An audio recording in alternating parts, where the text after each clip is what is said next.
নমস্কার বন্ধুরা, কেমন আছো সবাই? আশা করছি সবাই অনেক বেশি ভালো আছো। তো আজকে চলে এসেছি আর একটা ভ্লগ নিয়ে। আজকে হচ্ছে আমার বাড়ির মন্দিরের কিন্তু পুজো, মানে বাৎসরিক যে পুজোটা হয় সেটাই।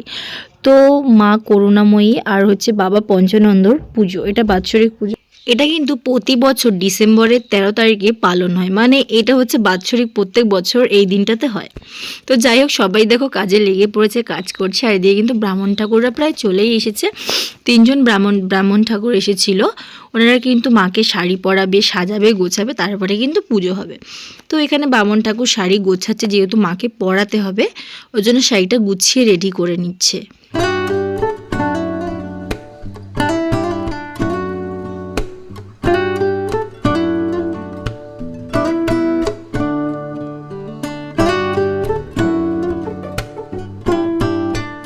এবার কিন্তু মায়ের শাড়িটা গুছিয়ে কমপ্লিট করে নিয়ে চলে গেল মায়ের কাছে, যেহেতু মাকে শাড়িটা পরিয়ে সাজাতে হবে। তো দুজন মিলে শাড়িটা পরিয়ে নিচ্ছিল। আর একটু তো অসুবিধা হয় জানো, কারণ হচ্ছে গিয়ে মাটির প্রতিমা, একটু তো পরাতে গেলে অসুবিধা হয়, তার জন্য দুজন কিন্তু লাগেই। আর বলতে গেলে এমনি সময় কিন্তু অনেক বড় করে লোকজন বলে কিন্তু পুজোটা হয়। এবার একটু ছোট করেই হচ্ছে, কারণ একটু অসুবিধে ছিল, যার জন্য খুব বড় করে কিন্তু মানে অনেক লোক বলতে পারেনি আর কি। কিন্তু মায়ের আর বাবার পুজোটা যেভাবে দেওয়াটা সম্ভব সেটা কিন্তু করেছে। যেহেতু বাৎসরিক পুজো, প্রত্যেকবারে একটু না কিছু তো করতেই হয়, লোকজন না বললেও পুজোটা তো করতেই হবে। শাড়ি পরানো শেষ, এবার মাকে কিন্তু ফুল দিয়ে সুন্দর করে মুকুট দিয়ে সাজিয়ে নিচ্ছে। আর এই হলো মায়ের বাবার ফাইনাল লুক। তো কেমন লাগছে তোমরা অবশ্যই জানিও। আর এদিকে দেখো, ওদিকে কিন্তু ব্রাহ্মণ ঠাকুরা সাজাচ্ছিল মাকে, আর এদিকে কিন্তু ফল পাকড় সবাই কেটে নিচ্ছিল। ওটা হলো পিসি আর এটা হলো আমার শাশুড়ি মা, দুজনে মিলে কিন্তু ফল পাকড় কেটে নিচ্ছে। আর ওদিকে কিন্তু কাকিমা মাটির ডেলা বানাতেই ব্যস্ত ছিল। আর এদিকে কিন্তু ব্রাহ্মণ ঠাকুর চাল ফল সাজিয়ে নিয়েছিল। এগুলোকে কি বলে আমি ঠিক জানি না, যদি কেউ জানো অবশ্যই কমেন্ট করো আমাকে। আর এটা কিন্তু ন্যাকামো না, এটা সত্যিই বলছি, এটাকে কি সাজাচ্ছে আমি জানি না। আর অবশ্য আমার জানা উচিত, জানিনি, সেটা আমার ভুল। তো যাই হোক বন্ধুরা, কেউ যদি জেনে থাকো আমাকে অবশ্যই কমেন্ট করে জানিও।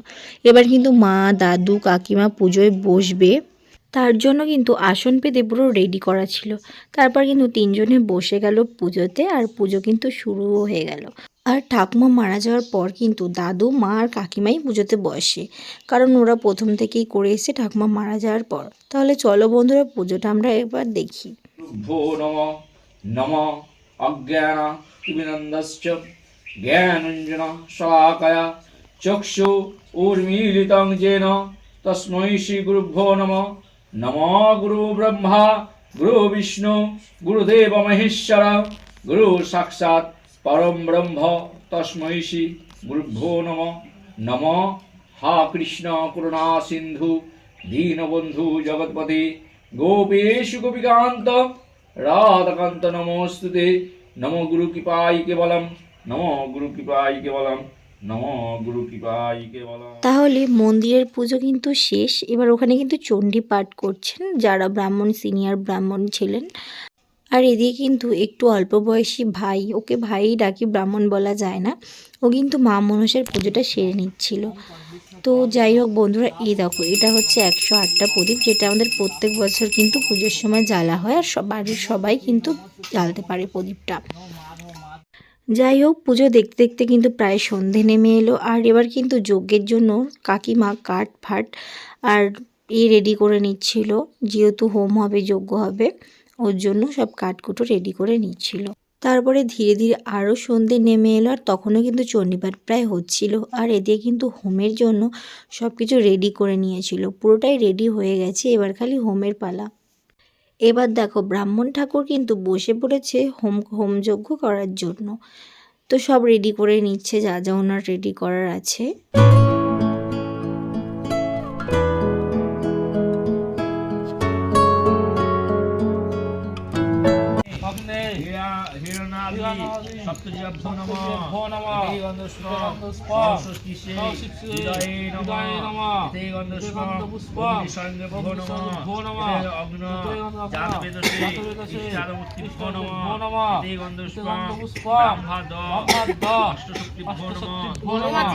ওটা কিন্তু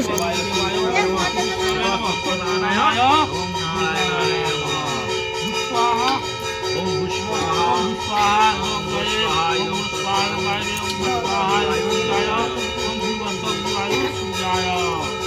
ओम तद्विष्णु भरणो पदम सदा पश्यन्ति सूरय देवी वाचु स्वाहा इदं विष्णवे स्वाहा विष्णवे ओम तद्विष्णु परमं सदा पश्यन्ति सूरय देवी वाचु स्वाहा विष्णवे ओम तद्विष्णु परमं सदा पश्यन्ति सूरय देवी वाचु स्वाहा ओम तद्विष्णु परमं सदा पश्यन्ति सूरय देवी वाचु स्वाहा विष्णवे ओम तद्विष्णु परमं सदा पश्यन्ति स्वाहा विष्णवे ओम तद्विष्णु परमं सदा पश्यन्ति सूरय देवी वाचु स्वाहा विष्णवे ओम तद्विष्णु परमं सदा पश्यन्ति सूरय देवी वाचु स्वाहा विष्णवे ओम तद्विष्णु पुष्पाय स्वाहा ओम तद्राय ओम सुराय ओम वायु सुराय ओम वायु सुराय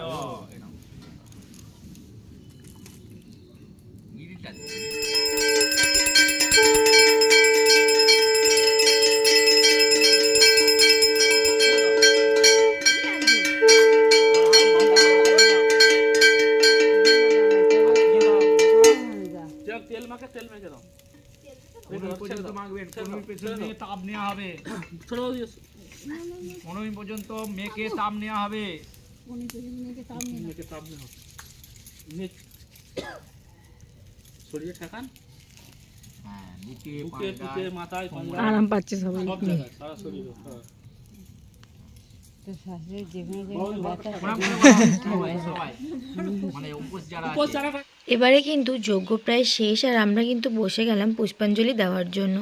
যেহেতু সবাই বাড়ির সবাই কিন্তু সকাল থেকে উপোস করেছিলাম যে পুষ্পাঞ্জলি দেব, এই পুষ্পাঞ্জলি দিয়ে কিন্তু খেতে পারবো। যাই হোক, এবার কিন্তু সেই 108টা প্রদীপ যেটা দেখিয়েছিলাম সেটা এবার জ্বালানোর পালা। ওটাকে পুরো রেডি করে নিয়েছে তুলো ঠুলো লাগিয়ে। তো এবার এটাকে জ্বালানোর পালা। তো বাড়িতে কিন্তু সবাই এটা জ্বালাতে পারে, বাইরের লোকও জ্বালাতে পারে, সেটার জন্য কোনো সমস্যা নেই।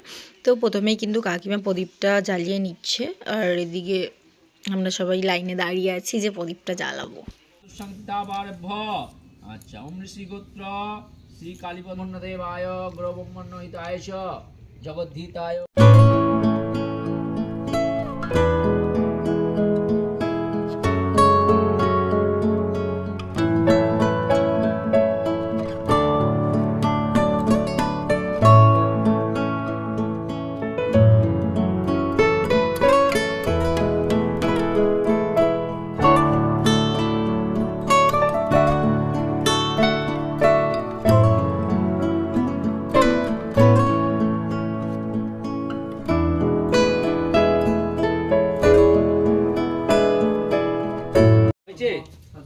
বঙ্গে তস্মৈ অষ্টোত্তর শতসংঘ পর্যন্ত দীপমালায় নমঃ বঙ্গে অষ্টোত্তর শত সংঘ পর্যন্ত দীপমালায় নমঃ বঙ্গে অষ্টোত্তর শত সংখ্যক পর্যন্ত দীপমালায় নমঃ এতে গন্ধস্প্রম এত সম্প্রদান অষ্টাত্তর শত বঙ্গে অষ্টোত্তর শত সংঘ পর্যন্ত দীপমালায় তো অধিপতি দেবায় শ্রী বিষ্ণু নমঃ।